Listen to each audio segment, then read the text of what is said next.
Dá-nos, Pai, entendimento e a fé é necessária. Todos os dias aumenta a nossa fé. Cuida de nós, Pai. Esteja conosco nesse momento que vamos estar ouvindo a Tua palavra e dá-nos entendimento também para que também possamos fazer uso dela nos nossos dias. Dá entendimento para o nosso irmão, acompanha ele, irmão Sérgio, que vai nos trazer a mensagem, que ela possa nos edificar, que nós possamos sair daqui cada vez mais compreendendo da tua palavra, Pai. Esse é o nosso propósito, nossos estudos diários, as nossas leituras, Pai, para a tua honra e glória. Esteja conosco, fica conosco, nós te amamos, nós te adoramos, Pai. É o nosso sentimento. Fique conosco, em nome de Jesus, nós te pedimos e te agradecemos.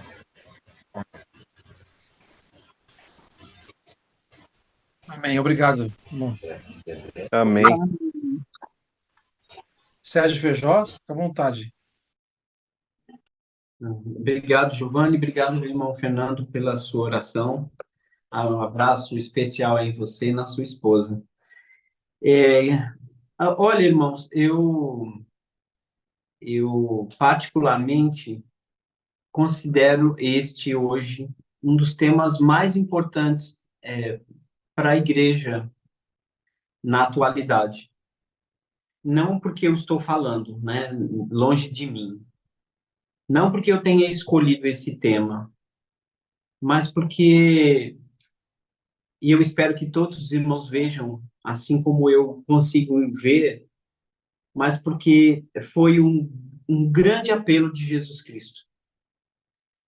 Nós damos ênfase a muitos ensinamentos de Jesus, né?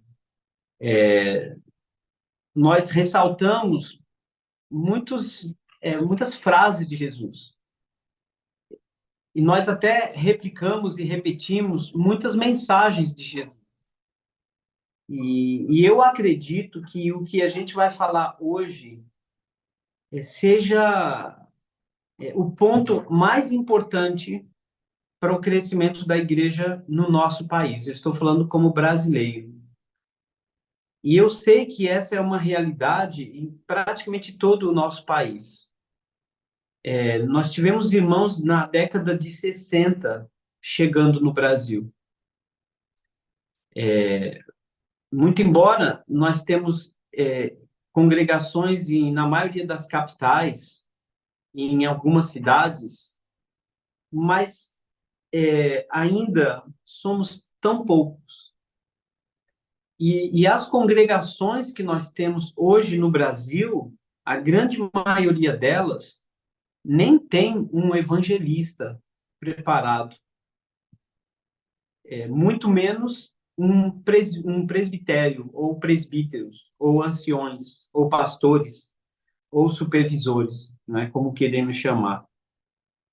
Então, isso que a gente vai falar hoje, eu acredito que nós estamos deixando morrer no Brasil. Eu tive o privilégio de participar, de ser treinado, né, de ser discipulado por bons cristãos, por irmãos que se envolveram na minha vida, por irmãos que me apoiaram durante anos, né? Nem vou ficar citando porque não foi apenas um. E acredito que esse assunto que vamos abordar hoje, que vamos abrir juntos na Bíblia, ele precisa mexer com você, que precisa, através de você que vai estar assistindo, ouvindo, participando, que você leve isso até a liderança da sua congregação. E que a gente repasse esse assunto. O tema de hoje, né, eu coloquei como título, aliás, 1095 dias organizando a vida. 1095 dias organizando a vida. Quando eu estava conversando com meu filho mais velho há pouco na mesa, ele estava me questionando o título, né? E eu não facilitei, eu fiquei falando, olha, isso não é uma charada, mas o que que você acha que eu quis dizer com isso, né?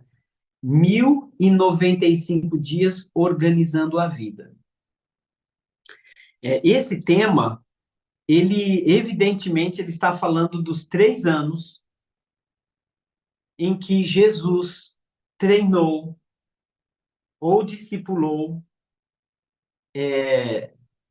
alguns discípulos. Dentre estes, alguns se tornaram testemunhas oculares, enviados especiais para a pregação do Evangelho, que nós sabemos que foram os 14 apóstolos, tá certo? Um especificamente fora de tempo, que foi Paulo, né?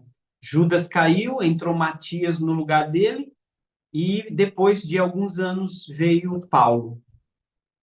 Mas Jesus passou 1095 dias treinando aquelas pessoas. E havia mulheres também nesse grupo de discípulos que Jesus treinou. Então, Jesus, durante os 3 anos, né, 3 multiplicado por 365 dias, 1095 dias. E por que que nós não imitamos mais Jesus?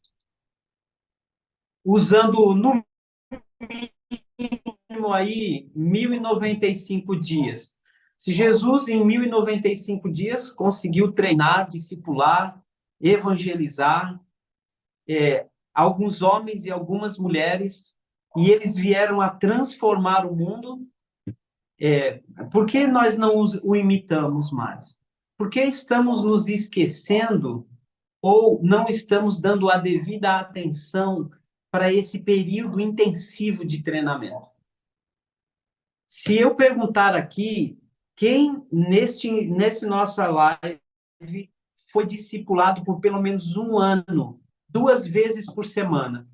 É muito. Eu não estou falando de aula, de frequentar a escola dominical, de frequentar, de participar do culto, de assistir live, não. Estou falando de discipulado, de ter alguém perto de você que vai ajudar você no passo a passo, em todas as áreas da sua vida, a saber a vontade de Deus para você, a crescer com a Bíblia.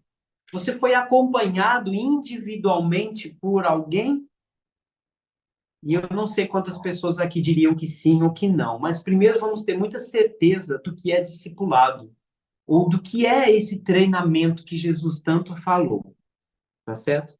Bom, eu não quero comparar a igreja do Brasil com outros países, só nos resta comparar a igreja do primeiro século com a igreja do século 21. Por que que a igreja do primeiro século cresceu tanto? Chegou aos confins da terra. Se nós temos o mesmo Espírito Santo, e se nós temos em mãos, muito mais fácil toda a palavra de Deus. Tudo relatado. As palavras mais importantes de Jesus estão aqui. E nós temos em nossas mãos cartas dos apóstolos, de discípulos de Jesus Cristo. Então, e nós temos internet, e nós temos celular, nós temos TV, nós temos gravadores, nós temos carros, nós temos ônibus, aviões, trens, né? Nós temos casas tão confortáveis e muito mais confortáveis do que aquela época. As informações elas correm de maneira absurda em comparação ao primeiro século. O fato é que eu não estou aqui, irmãos, para inventar nada, nem poderia, muito menos acrescentar. Eu quero falar de uma vontade de Jesus que nós estamos deixando de cumprir. E talvez essa seja a razão pela qual tantos irmãos ainda estão imaturos, não têm tanta sabedoria, porque nós não estamos tão organizados na gestão, na organização da igreja do Senhor. Porque temos tão poucos presbíteros, tão poucos conselheiros, tão poucas servas de Deus ensinando, né? E eu acredito que essa é a razão. Então, preste atenção sobre uma estratégia de Jesus Cristo e que se tornou um ensinamento de Jesus Cristo e até uma ordem de Jesus Cristo. E nós não estamos cumprindo. De um lado, não há muitos irmãos que se dispõem a discipular, e por outro lado, pouquíssimos irmãos pedem ajuda para serem discipulados. Você já pediu para algum irmão, falar assim, irmão, 2 vezes por semana, pelo menos 1h30 ou 2 horas, me discipula. Me ensina todas as coisas que Jesus nos ordenou. Eu tenho a área financeira da minha vida que eu estou precisando agradar a Deus na área financeira da minha vida. Eu tenho a minha vida íntima com a minha esposa que eu preciso ser discipulado para ser um marido melhor. Eu tenho dificuldades no meu trabalho. Eu tenho uma dificuldade que eu luto muito contra a minha explosão, meu jeito explosivo de ser. E eu preciso que você me ajude a estudar mais a palavra, para que o Espírito Santo venha fazer parte disso. Então, eu preciso que você me discipule pelo menos aí 1 ano e meio. 2, 3 vezes por semana, eu vou gastar tempo para eu ser treinado, não é? Porque às vezes eu estou participando de uma live, de um estudo na igreja, mas não é muito pessoal, é muito genérico, né? Muito genérico. E esses estudos são importantes, das lives, da escola dominical, mas eu tenho problemas pessoais, individuais, que eu não tenho coragem de falar na frente de todo mundo. Então eu preciso que alguém me discipline, que alguém me discipule, não é? Se é mulher, que peça uma mulher madura, ou então que vá o marido junto com a esposa ajudar em alguns assuntos, mas que isso aconteça. Então, preste bastante atenção, irmãos, nesse tema tão importante, que é a vontade de Jesus e a estratégia de Jesus, tá certo? Bom, eu tenho uma loja, né? Eu tenho uma loja, eu vendo aparelhos celulares, jogos, eu vendo acessórios para celulares, capinha, películas, cabos, né? Um pouco de presente, fones de ouvido, e eu tenho uma grande concorrência aqui na cidade. Mas eu vou dizer uma coisa para vocês, eu não gosto muito quando a minha loja está cheia, quando tem muitos clientes para atender ao mesmo tempo, eu não gosto disso, não gosto. Bom, primeiro que eu sou um cristão, né? E eu realmente quero ser um cristão nas vendas, eu quero ser igual a Jesus nas vendas, no tratamento das pessoas, né? Não ser bobo, mas ser prudente como a serpente e simples como a pomba. Eu quero ser esse tipo de cristão no meu negócio. Mas eu confesso a vocês que eu não gosto muito quando minha loja está cheia. Mesmo que trabalhe comigo a minha esposa, né? E a gente tem uma pessoa que trabalha com a gente também, uma parceira ali dentro, né?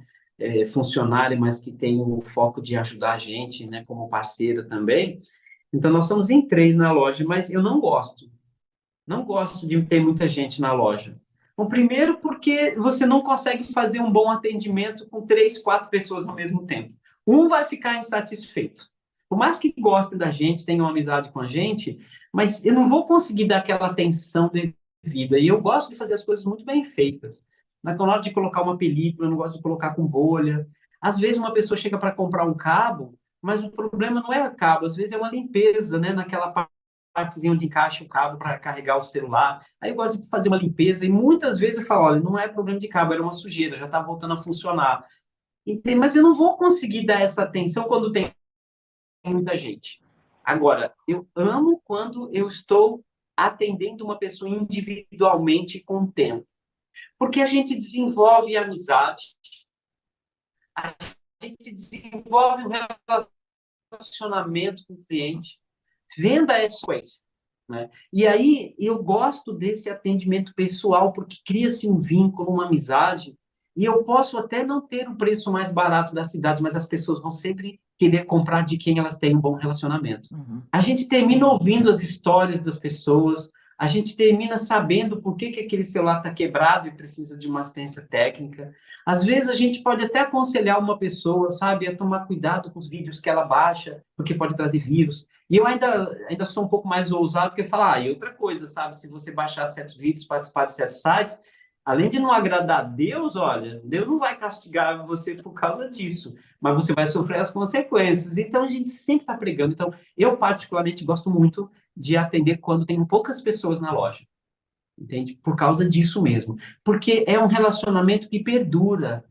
você cresce mais, você atende melhor, tá certo? E eu tenho certeza que eu consigo fidelizar as pessoas com isso. Outro exemplo, irmãos e irmãs, eu gosto muito de encontrar com vocês aqui. E alguns de vocês eu já encontrei pessoalmente. Talvez não com tanto tempo, mas já encontrei pessoalmente. Outros que eu já conheço pessoalmente. Mas, irmãos, eu preferia 1000 vezes estar perto de vocês, cada um de vocês, ir na sua casa pelo menos uma vez por semana para estudarmos a Bíblia junto. Talvez eu e minha esposa, talvez para saber detalhes da sua vida que você precisa ajuda para aplicar a Bíblia a isso que você está vivendo. Ah, eu preferiria isso 1000 vezes do que estar aqui.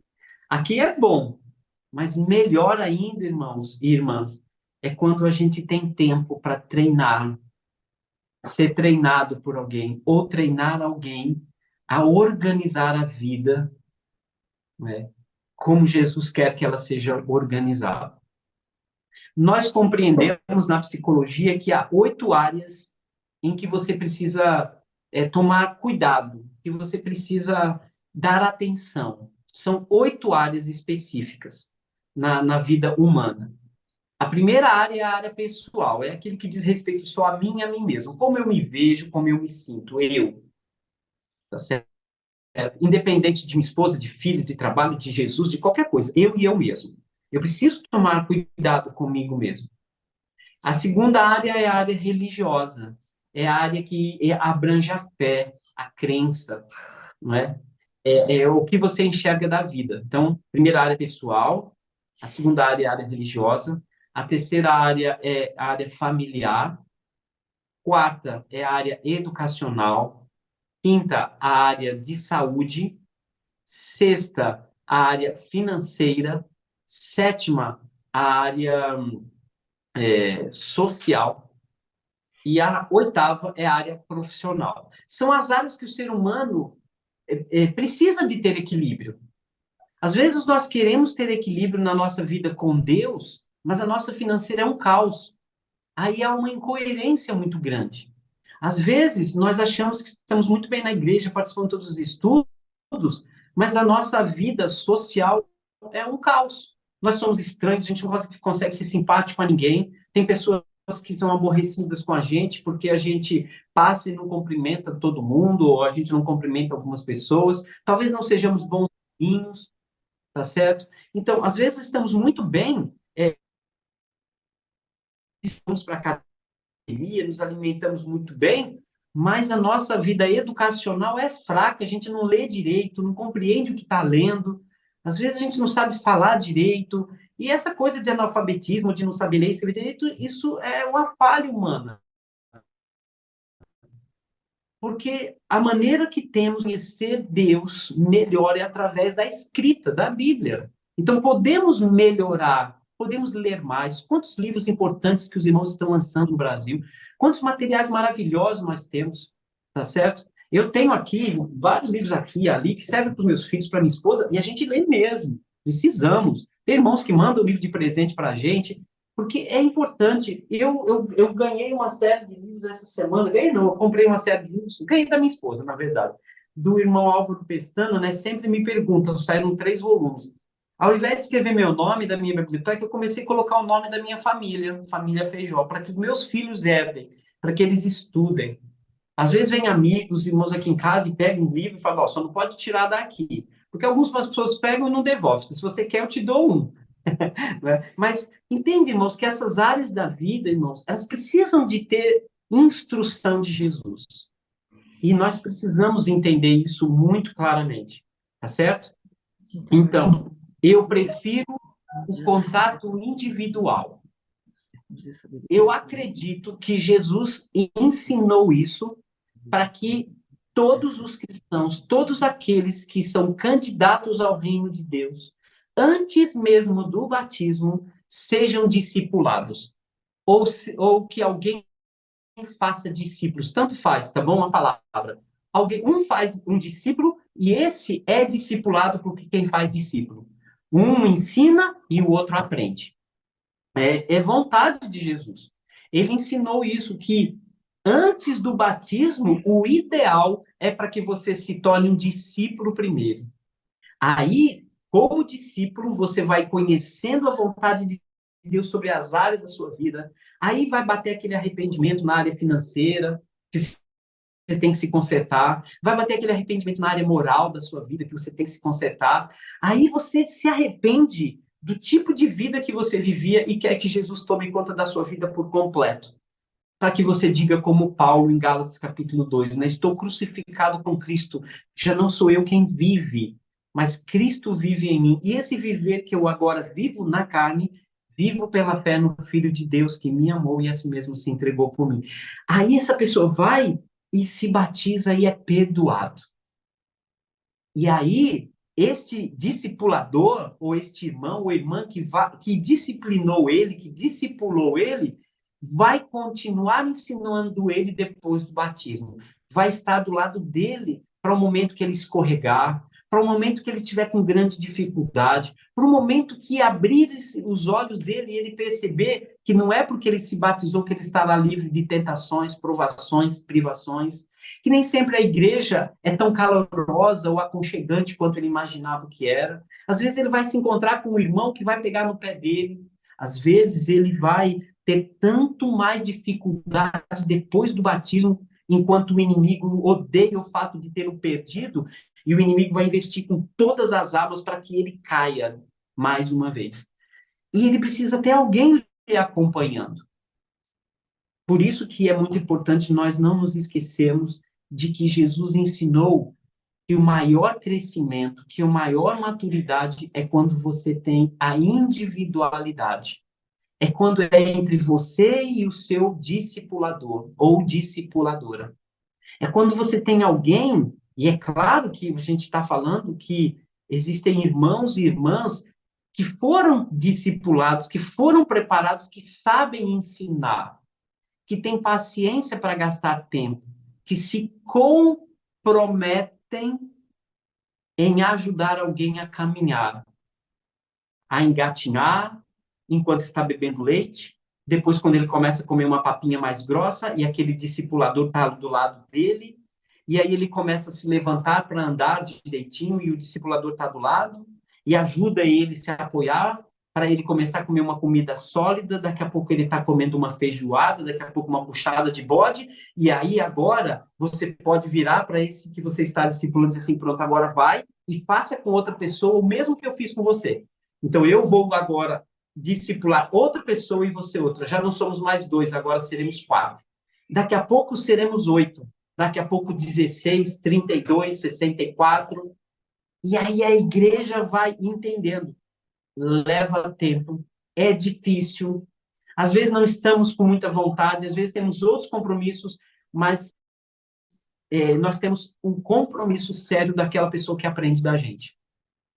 Eu estou estudando a Bíblia com uma família de Araçatuba, que o irmão Caco da Escola da Bíblia passou para mim, para eu fazer um trabalho terapêutico com 2 irmãs gêmeas, e minha esposa me acompanha nisso. E uma delas já está como membro da Igreja de Cristo hoje. Tem 1 ano e meio que a gente está tratando e ensinando a Mary Ellen. Ela é psicóloga, ela tem o seu trabalho, faz parte da igreja hoje, e a gente já entrou na segunda fase de treinar ela para treinar outras pessoas. E ela está começando a fazer isso com a própria irmã e com a mãe. Já estamos alcançando o pai. E irmãos, a probabilidade desta irmã, da Mary Ellen, se tornar uma boa discipuladora é muito grande. E eu e minha esposa, a gente se envolve em quase todas as áreas da vida dela. A gente fala sobre a vida financeira, do relacionamento dela com a irmã, com a mãe, que está passando por uma situação de câncer agora. A gente está por dentro de tudo que está acontecendo. E ela sabe de muitas coisas da nossa casa, da nossa vida, porque é uma troca. Aí a gente é obrigado a ser um bom exemplo, e ela sabe que tem que ser um bom exemplo. E aí é como se o Senhor e o Espírito Santo fossem trabalhando e nos dando responsabilidade. Porque você vai pensar 2 vezes antes de fazer qualquer coisa errada para não ser mau exemplo daquelas pessoas que precisam de você também como um bom exemplo. Isso é a estratégia incrível de Jesus, irmãos e irmãs. Eu anotei aqui Atos, capítulo 22, versículo 3. Já nem lembro. Ah, lembrei o que aconteceu aqui. Atos 22, 23, é o apóstolo Paulo falando de um pouco do histórico dele. Atos 22, versículo 3, diz assim, ainda Paulo como judeu. Atos 22, versículo 3. Paulo falando dele mesmo. Eu sou judeu, nasci em Tarso, da Sicília, da cidade de Tarso, na Sicília. Mas criei-me nesta cidade, e aqui fui instruído aos pés de Gamaliel. Como judeu, como hábito judeu, instruído pelo povo de Deus do passado, os, aqueles que queriam se dedicar mais à obra do Senhor eram discipulados sempre por algum mestre. Lembram-se, irmãos, da história de Samuel, filho de Ana e Eucana? Ana não podia ter filhos, Penina era outra esposa do seu marido, e ela sofria muito por não poder ter filhos. E ela pediu muito ao Senhor que lhe desse um filho, e Deus lhe deu um filho, Samuel. E Samuel nasceu, e Ana parou de sacrificar ao Senhor e disse para o seu marido que ela desejava é, entregar o seu filho Samuel a Deus. E o seu marido concordou e disse: o que você tiver no seu coração, faça. E Ana disse que devolveria Samuel a Deus. Então ela cuidou de Samuel até que ele fosse desmamado. Depois ela levou até o sacerdote e entregou ele na casa do Senhor e disse: olha, estou devolvendo esta criança que Deus me deu, para que ele seja instruído a vida inteira para servir ao Senhor. Discipulado. Entregou Samuel para ser treinado, para viver no trabalho do Senhor. Era hábito e era cultura, instrução do Senhor, essa coisa de treinar os jovens, treinar os rapazinhos a partir de 8 anos de idade, com 12 anos de idade, o jovem já estava sendo treinado, aprendendo na escola de rabinos ou na instrução de alguém. Aqui Paulo falando que foi instruído. E quando Paulo se converteu, ele ficou um tempo junto com Ananias, que ficou ensinando para ele tudo o que precisava, sem contar que o próprio Jesus aparecia para Paulo. A gente vê isso no livro de Atos. Então, irmãos,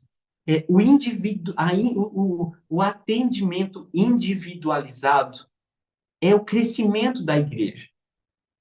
Não há nada de errado nas lives, nas escolas dominicais, nos cultos, assistir muitas aulas, vídeos, mas, irmãos, nada vai te fazer crescer, nada vai ajudar você a se tornar maduro e sábio, nada como você ser orientado, quando você ser treinado por outro irmão ou irmã experiente, exemplar, fiel à palavra. Não adianta, a igreja jamais vai crescer com um monte de alunos virtuais, alunos de fim de semana, alunos de 1 hora numa live. Isso jamais vai ajudar a gente a amadurecer tanto. Uns podem até crescer. A estatística mostra que menos de 10% consegue se desenvolver sem ter sido discipulado. 90% vai passar o resto da vida sem compreender certos assuntos, sem conseguir aplicar a palavra à própria vida. E a gente percebe isso, irmãos. A gente percebe na hora que um irmão está dando uma aula, na hora que o irmão está dando um aconselhamento. É tão difícil. Eu não fui discipulado quando me batizei, porque eu me recusei. O irmão Randy Short, de Recife, ele me batizou, e eu, assim, eu acho que eu ainda tinha tanto de orgulho que eu não queria ser ensinado por ninguém. E eu recusei muitas vezes ele vir ensinar. Eu ia para a escola da Bíblia, eu frequentava a escola da Bíblia na Boa Vista, em Recife, eu me dedicava e tudo, mas não era. Até que um irmão, Joe McKinney, me chamou um dia e falou assim: Sérgio, você precisa ser treinado por alguém. Né? Você precisa. E eu comecei a andar com o Joe, então, e a gente começou a fazer viagens, eu ia na casa dele, e ele gastava tempo comigo, e a gente marcava 3 vezes por semana para ele me educar, me ajudar. eu podia confessar coisas para ele, eu podia conversar com ele. Depois eu vim para São Paulo e fiquei perto do irmão Alaor Leite, que foi um irmão que eu procurei muito ser discipulado por ele, entende? E foram 2 anos muito importantes da minha vida, irmãos, né? E eu sei o quanto é essencial, irmãos e irmãs, a gente poder conversar com alguém que vai abrir a Bíblia diante do nosso problema. Porque as lives pode até ser que venha um assunto ou outro que era exatamente o que você estava precisando ouvir, mas nem sempre é assim. E eu sei que o Espírito Santo age por meio do estudo sistemático da palavra. Então, nós não somos como alguns religiosos que ficam esperando ter sonhos, que o Espírito Santo fale com a gente diferente do que fala da Bíblia. Nós não somos assim. Nós somos de olhos abertos. Nós não estamos vivendo no emocionalismo de uma religiosidade ou de um evangélico, né, do meio evangélico, que está delirando, que não conhecem a Bíblia, que não sabe nem aplicar a Bíblia à própria vida, não é? Então, olha o exemplo de Samuel. Olha, Mateus capítulo 28, versículo 18, ele parece tão claro, todos nós conhecemos, mas por que que nós não estamos fazendo o que Jesus ensinou? Desculpe, irmão, você pode até estar vendo isso acontecendo na sua congregação, mas eu não estou vendo na medida que os irmãos do primeiro século faziam, porque todas as congregações do primeiro século, todos os cristãos discipulavam. E aqui o Senhor Jesus, ele disse algo simples, e nós tomamos tanto cuidado, irmãos, para a gente não se desviar do batismo, para que ele seja por imersão, para remissão de pecados, para pessoas arrependidas. A gente toma cuidado para a gente não partir para o lado do emocionalismo através de instrumento musical. A gente fica cuidando para a ceia do Senhor ser todo domingo. A gente fica tomando cuidado para a ética, para a moral, para ninguém cair moralmente, para a gente ter bons casamentos na igreja e únicos casamentos. A gente está envolvido com isso. E é bom que isso não pare nunca. Mas, irmãos, talvez a gente tenha se desviado desse ponto aqui. E aí a gente está, muitas vezes, num trem descarrilhado. Olha só o que diz aqui. Mateus 28, 18. Jesus, já se despedindo dos seus discípulos, né? Aproximando-se, falou-lhes, dizendo: toda autoridade me foi dada no céu e na terra. Isso aqui, irmãos, é a mesma coisa que dizer assim: eu tenho a verdade. Vocês têm que seguir isto. Não é só para elevar a posição de Jesus, mas ele está dizendo aqui a palavra autoridade. Autoridade significa conhecimento total. A régua é a autoridade máxima para medidas. Se eu quero saber quanto mede alguma coisa, eu vou usar uma trena, uma régua, porque ela é a autoridade máxima.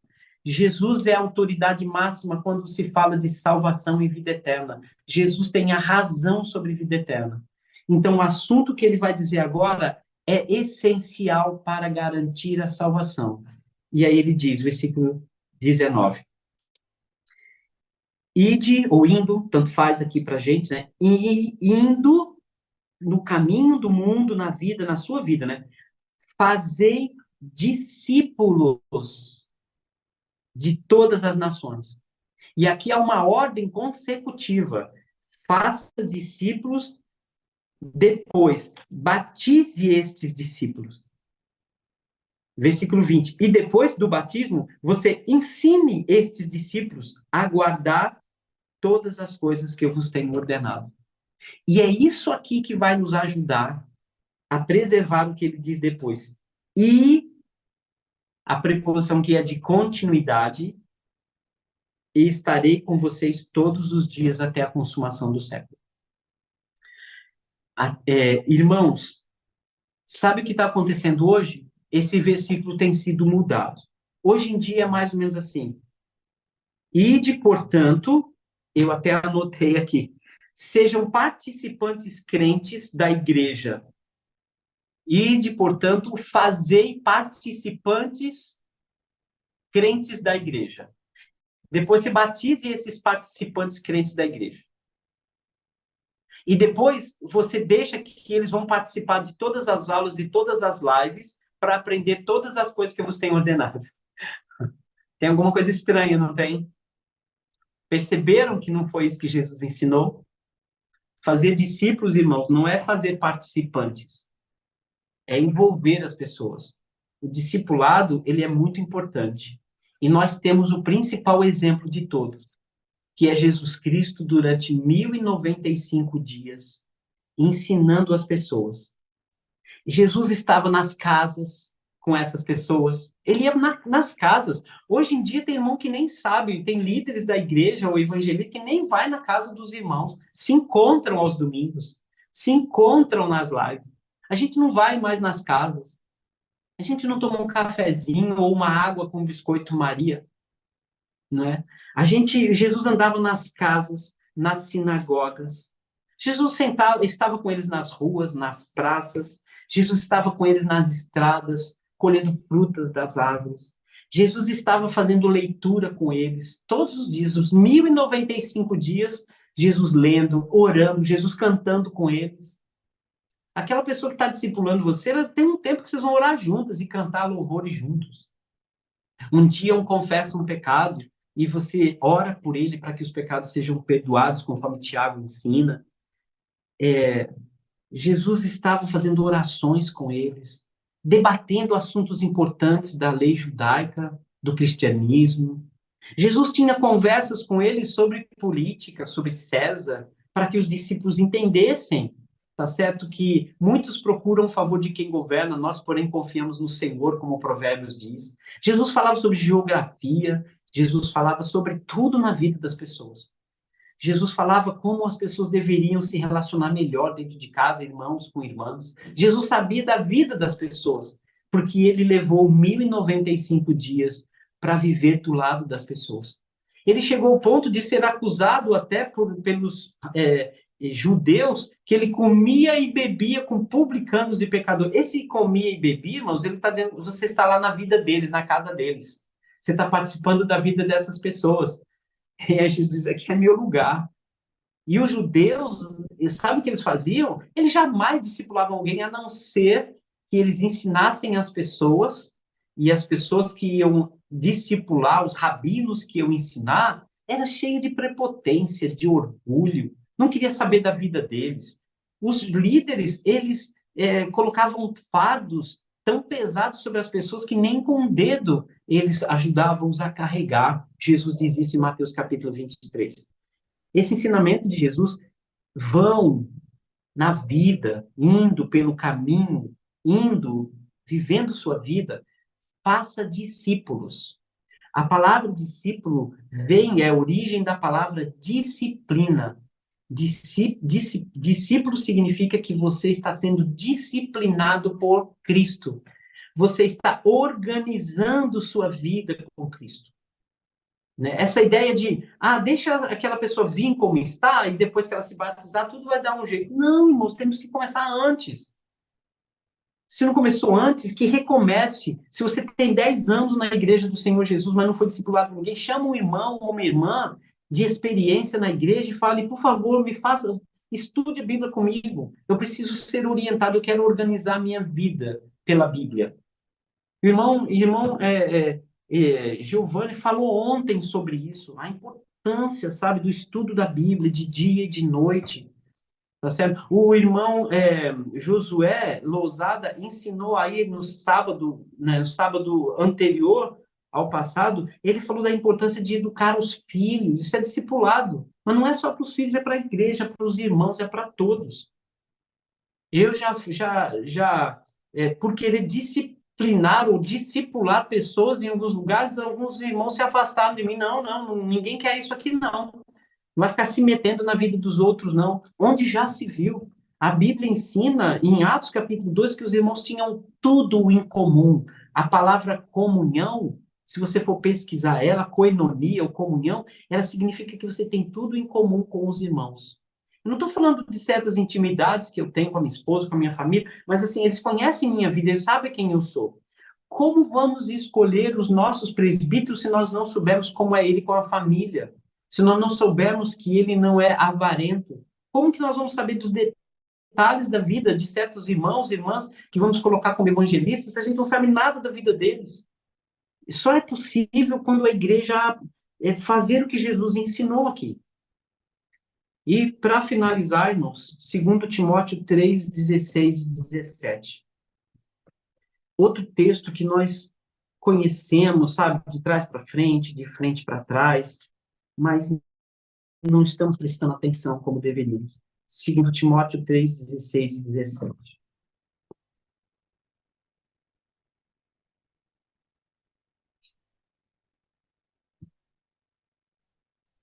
Nem dar tempo de falar um pouco do contexto aqui de Timóteo com a sua avó Eunice, enfim, sua mãe, sua avó. Eu estou mais preocupado com o que esse texto diz que nós vamos ler assim. Ele diz que, eu vou resumir aqui, tá certo, irmãos? Vou ler e vou resumir bem rapidamente. Toda escritura é inspirada por Deus e útil para o ensino, para a repreensão, para a correção, para a educação na justiça, a fim de que o homem de Deus seja perfeito e perfeitamente habilitado para toda boa obra. Bom, eu vou começar de trás para frente. Como estar preparado, habilitado para toda boa obra? Que toda boa obra é essa? É o aconselhamento, irmão. É o direcionamento, é a maturidade, as escolhas que fazemos. Como vamos alcançar estarmos habilitados para toda boa obra? Aí ele diz aqui 4 passos importantes. Ele diz que a escritura, ela é útil, ou seja, deve ser usada. Eu tenho, por exemplo, uma caneca, um copo, e ele é útil para quê? Para beber líquido nele. E se eu pegar esse copo aqui e eu tacar na cabeça do meu filho? Ele não está sendo útil, ele não foi feito para isso. Na verdade, nada foi feito para estar na cabeça de ninguém. Mas o que eu quero dizer é que utilidade é que deve ser usada. Então, ele diz que a Bíblia tem que ser usada. E aí você vai usar ela para 4 coisas: ensino, repreensão, correção, e olha essa palavrinha aqui agora: educação. Essa palavra, ela sugere o dia a dia. Uma pessoa não é educada do dia para a noite. É o tempo. Ela não sabia comer de garfo e faca. Você vai educando ela passo a passo. Ela começa com a colher, depois ela começa com o garfo, depois ela começa a cortar com a carne, até o dia que ela consegue usar os 8 talheres de uma mesa num restaurante chique, por exemplo. O que as pessoas precisam entender, e nós precisamos entender, irmãos, é que educação na justiça é um processo, né? Então, o cristão, ele precisa usar, para quem ensina, usar a Bíblia para ensinar o que aquela pessoa não sabe, o novo discípulo. Ele precisa repreender, mostrar onde ele está errando. Ele precisa não só mostrar onde ele está errando, mas mostrar qual é o certo. E isso acontece quando? No dia a dia.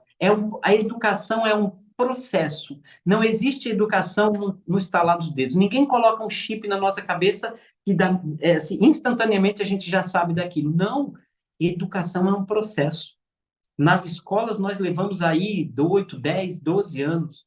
Na vida, às vezes, a minha mãe até hoje fica me dando instrução. Minha mãe, com 83 anos, ela fica me instruindo. Cuidado, meu filho, com isso. Cuidado. A vida toda ela vai instruir. Eu tenho que ser humilde. Quem ensina tem que saber ensinar isso. Usar a Bíblia. Não é ele quem vai ensinar da experiência dele. Ele vai ensinar a Bíblia para ensinar o que a pessoa não sabe, para repreender nos erros daquela pessoa, para corrigir, para ela voltar para o caminho certo e fazer isso constantemente. Constantemente. E isso aqui a Bíblia chama de perfeito, a fim de que o homem de Deus seja perfeito. Então, o que é ser perfeito para Deus? É uma pessoa que se submete a ser ensinada, que é humilde para ser repreendida, que tem interesse para ser corrigida e que não desiste disso nunca.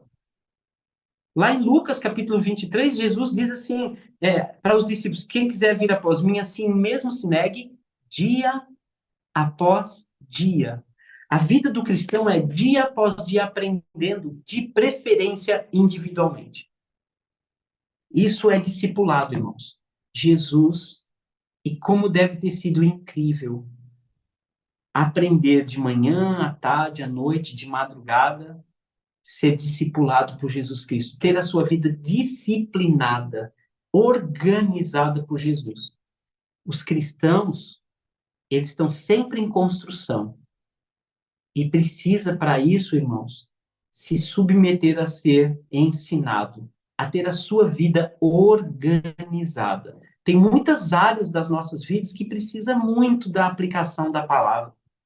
Tem muitas coisas que eu não vou usar para a minha vida na minha área financeira. Quando eu tenho que tomar ceia, eu tenho que pensar em tudo que eu tenho que fazer na ceia, a minha união com os irmãos, é lembrar do sacrifício de Jesus, é anunciar a volta do Senhor. Mas eu não vou precisar do assunto da ceia, irmãos, quando eu tiver algum problema muito sério aqui, que eu preciso resolver para poder estar melhor preparado para a ceia. Deixar de tomar ceia nunca. Mas olha como vai refletir.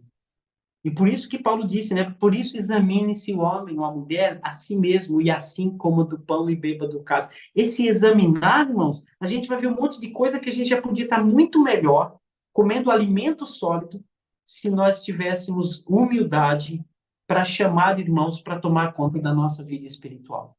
Mas também, por outro lado, tem que ter irmãos e irmãs que amem. A palavra amor que foi ensinada por Jesus, irmãos, tem a ver com comprometimento. É alguém de compromisso. Não é? Aquela velha piadinha engraçada, mas ela é muito séria. Que duas pessoas se reúnem, né? A galinha se reúne com o porco para fazerem um omelete. A galinha diz: tudo bem, eu vou me comprometer com os ovos. Aliás, eu vou dar os ovos. Mas o porco, ele tem um compromisso muito pessoal, ele vai dar a si mesmo. Esse é comprometimento. Então, irmãos e irmãs com experiência, que sabem ensinar a Bíblia, procure e se ofereça para discipular irmãos e irmãs que querem ser discipulados. Que seja 1095 dias, não é? E eu tenho certeza que a igreja vai mudar. Muitos irmãos e irmãs querendo começar congregações novas, querendo começar trabalhos novos, com tanta vontade de fazer. E eu entendo a boa vontade, mas não estão preparados, irmãos, por falta de preparadores. Nós temos a palavra, mas nem todos conseguem sozinhos, por si mesmos, né, desenvolver muita maturidade. E que esse ensinamento de Jesus, ele volte à vida na igreja que pertence a ele. Nós vamos mudar a história da igreja, com irmãos e irmãs muito mais maduros, e um ensinando o outro. E Paulo disse isso, né, dizendo para Timóteo, né, eu instruí a você para que você instrua homens idôneos para que instruir outros. Passar o bastão é isso, irmãos. E nós precisamos de bons discipuladores e irmãos humildes para serem discipulados. Entrego a palavra para o nosso irmão Giovanni.